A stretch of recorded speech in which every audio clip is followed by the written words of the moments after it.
des choses dramatiques dans le cadre social.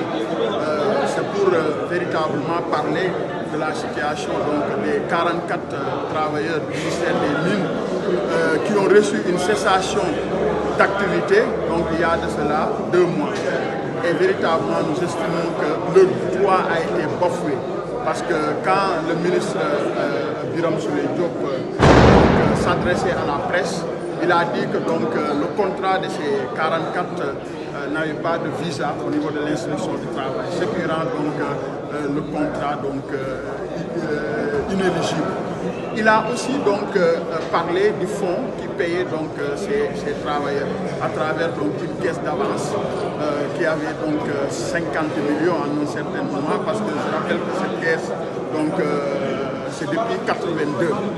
Nous estimons que la communication du ministre, véritablement, on va apporter en brèche pour ce qu'il a dit, parce que non seulement le fait que les 44 travailleurs du ministère des Mines qui ont un CDI n'ont pas de visa de l'inspection du travail ne rend pas caduc le contrat.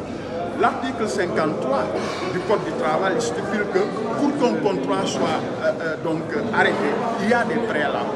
Et tous ces préalables n'ont pas été respectés.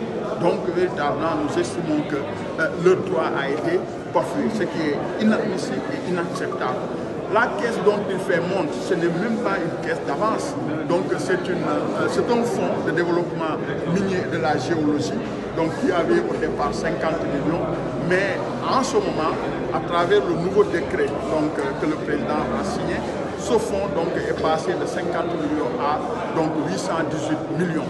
Et véritablement, il était même prévu par rapport à un fonds de relance, n'est-ce pas, de 3 milliards inscrits dans le budget pour prendre un préjudice de 200 millions et payer les salaires, la caisse de sécurité, contribuer à la caisse de sécurité sociale, aux IPEF et l'IPRES des travailleurs. Aujourd'hui, ces travailleurs sont dans une situation qui ne dit pas son nom. Nous estimons que le droit a été bafoué et qu'en tant qu'organisation syndicale, nous allons se battre pour que ces travailleurs puissent retrouver leurs droits. Et pour ce faire, nous appelons le gouvernement qui est en place d'avoir, n'est-ce pas, l'esprit de dépassement et de savoir que nous sommes des Sénégalais, ces travailleurs sont des Sénégalais. Pourquoi venir supprimer leur contrat de temps plus que le fonds qui payait les salaires? Ces travailleurs sont au nombre de 284. Les 240 sont maintenus et continués à payer par ces fonds. Et pourquoi donner une cessation d'activité à ces 44?